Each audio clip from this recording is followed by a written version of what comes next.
Hey, so I was just playing around with some thoughts, and I kind of had a bit of a maybe a bit of a realization for me in that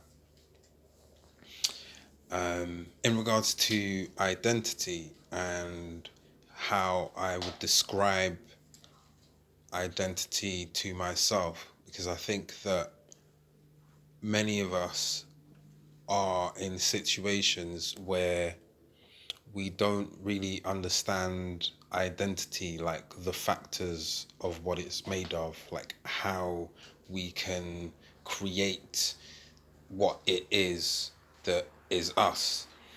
And I know that I said on my previous video that I felt very human, and I think that the idea of feeling human is just really, it frees you of a lot of labels. Yeah. So there's almost a bit of a,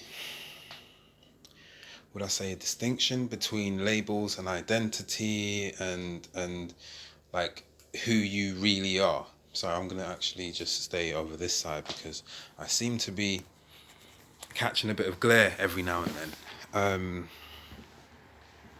But yeah, I just wanted to kind of share some thoughts on what I feel about being human, this identity.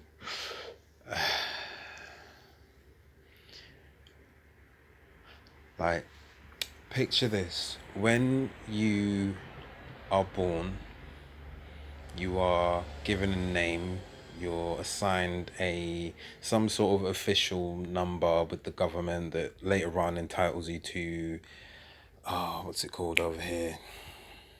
It's been that long since I've like had to use it. I've forgotten the name of it. Your national insurance card, that's it. Which enables you to work like legally or lawfully in the country, which is standard issue to everyone once it's your 16th birthday in the UK. Well, in England, that's for sure. But think about how your first think about your initial experience of coming into the world and all of those impressions that you're taking in, the things that you see, the things that you hear. And as you grow, you begin to understand language, and you begin to communicate in some way, shape, or form. That then enables you to form structured ideas of what things are, how sentences are made and created, and how we officially, how we properly, formally or informally communicate with one another. We learn about different languages, different dialects, different forms of slang and broken English and broken forms of the language. And we grow up, well, myself anyway, in quite a multicultural city. I'm from Birmingham, and it's quite mixed in Birmingham. I've moved down to London, and it's quite mixed in London. So even my experiences are in two of the big major cities in the UK within a multicultural environment, both of them. And my sense of identity is almost formed on that basis. I've as someone who is black, I'm male, I'm of a certain age, I am then almost assigned an identity by society, and thinking about it from the perspective of just being human it doesn't matter like where I've grown up. If I was like if yeah, you could almost say if I was looking at things from a human perspective, like race doesn't even matter, like where you're from doesn't even matter, like as long as we can communicate with one another, that is all that matters. You know, it could be a look, it could be, you know, a pat on the shoulder, it could be a hug, a kiss, it could be, you know, a wave, whatever it is, just some way that we can communicate with one another and feel human. It's something that I experienced on my holiday to Macedonia a few months back in July. It's actually for my friend's birthday. And we stayed somewhere which was kind of, you know, a little bit out from the town. It was like an hour and a half to 2 hour drive. So yeah, maybe a little bit further than just a little bit.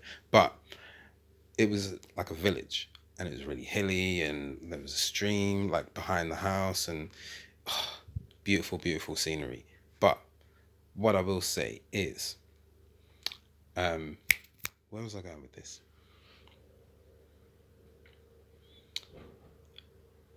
Macedonia and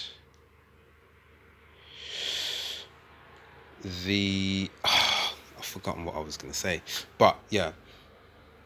So just this idea of my identity being formed from the places, the cultures, the societies which exist, or the sub societies which exist within society.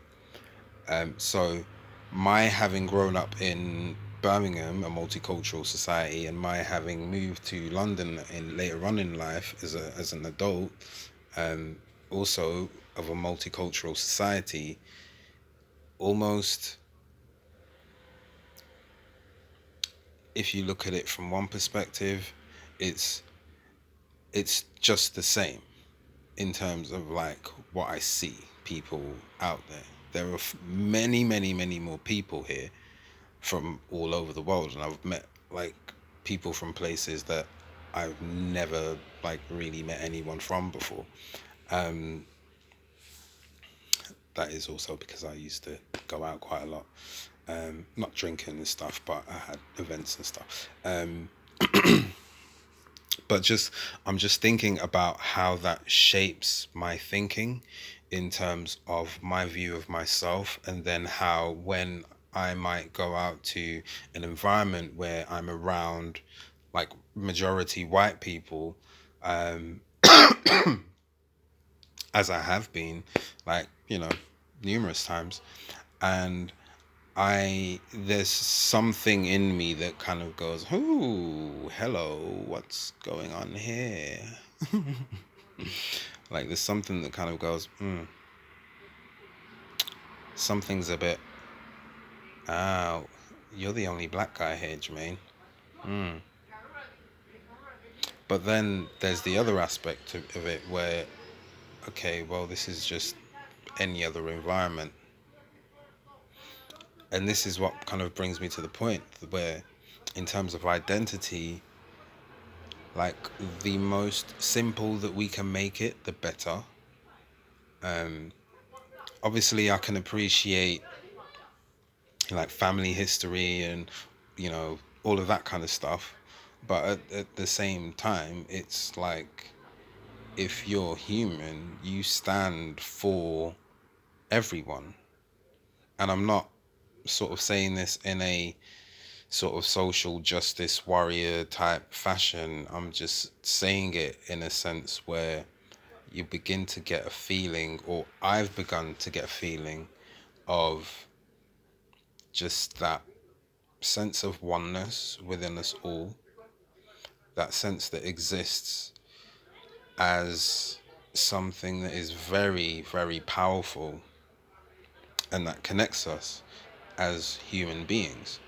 Ultimately, you know, if you were crossing the road and, you know, there was someone stepped out in front of a bus and you were able to grab them, and it wouldn't matter what race they were, it wouldn't matter what they looked like, it wouldn't matter, you know, what they were wearing.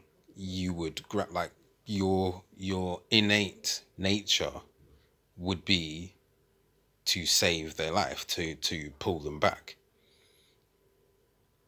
even, you know, whether it's a child or an adult.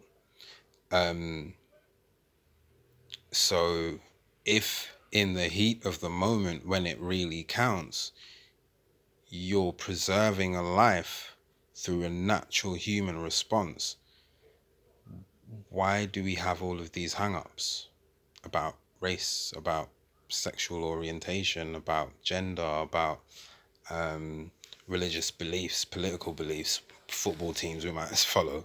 You know, why do we have all of these things that really just hold us apart?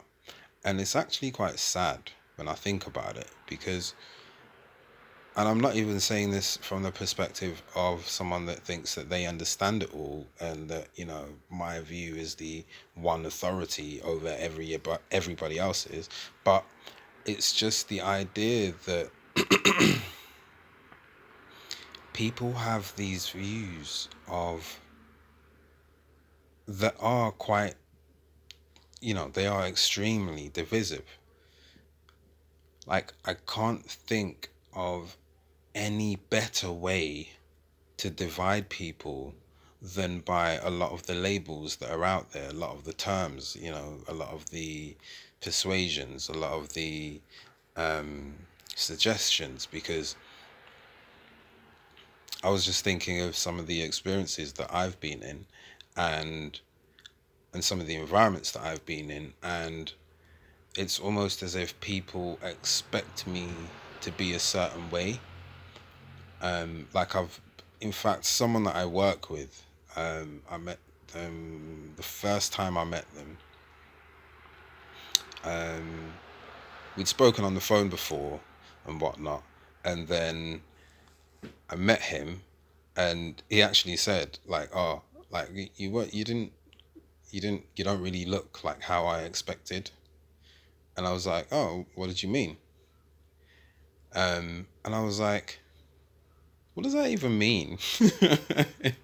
He just, like, created this picture of me in your head. And I remember at the time feeling a bit like, is this guy slightly racist or something? But now I think back, I'm like, no, he's never met you before. He's only spoken to you on the phone. He only knows what you sound like. He's only familiar with, you know, how you laugh, and how your tone of voice is, and how it might go up or down, you know, certain words. Um, and he's created a picture from that. And now I just think that, yeah, your your sense of, like, that intuitive sense, you know, sometimes you can kind of feel somebody's, you can almost imagine what somebody looks like by the sound of their voice. Yeah, I just thought his was really off, and that's it. And it's just like, okay, what more is there to be said about that? Um, but also, one of the other things about identity is that, you know, that idea that it really drives us apart. Um, I have friends who have fallen out with one another because they have decided that they want to hold on to their particular identities. Now, one of the things that kind of gets me down is that good friends can split up because they have a difference of opinion on how they identify, or what they believe their identity should consider, you know, normal.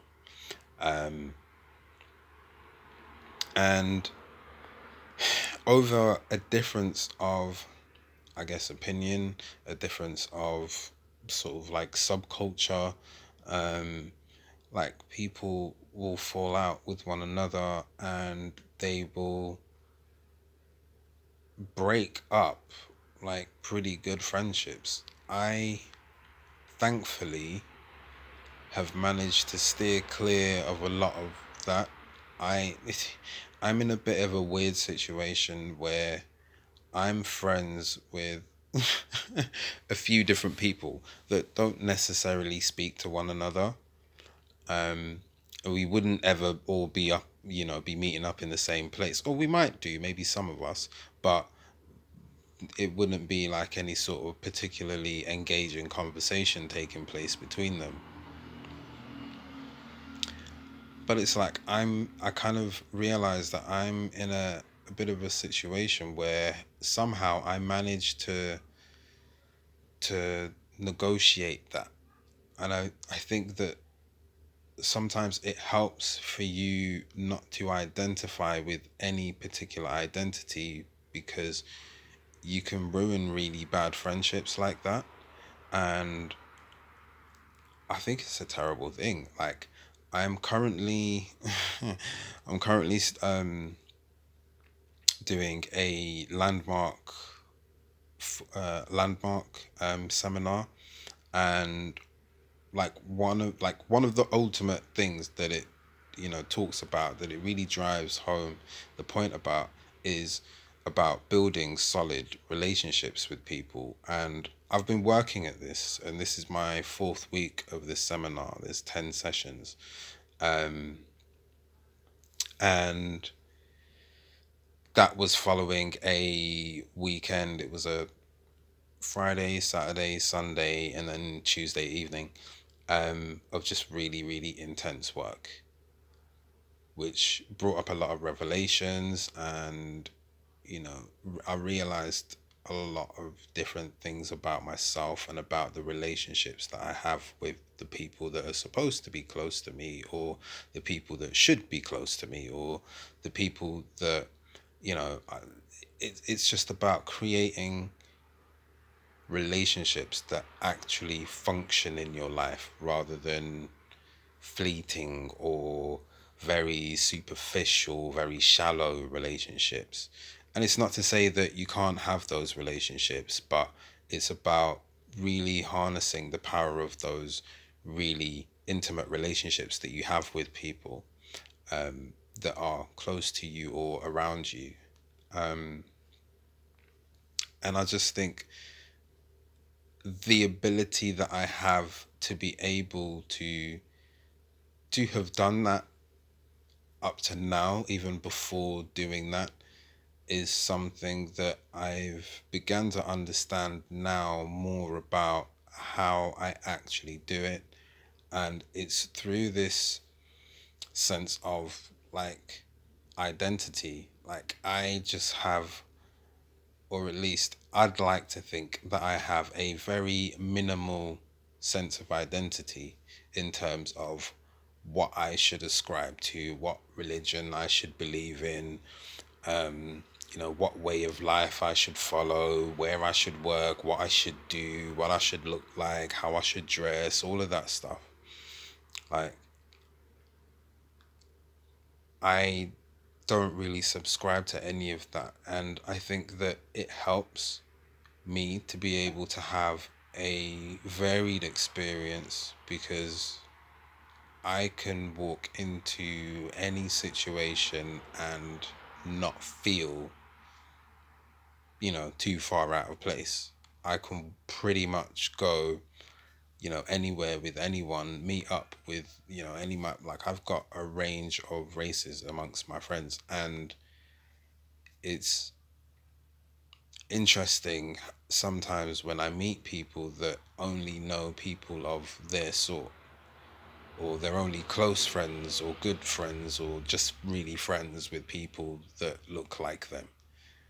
And I just think it kind of takes away some of that value, and some of the experiences, the varied experiences that you can get when you actually get out there and mix with people from other cities, let alone races. Like, it's so amazing. This whole human experience thing is just amazing. I just wanted to share that, and I'm going to end the video, because otherwise I'm going to end up yapping and I'll be here all night. So yeah, thank you.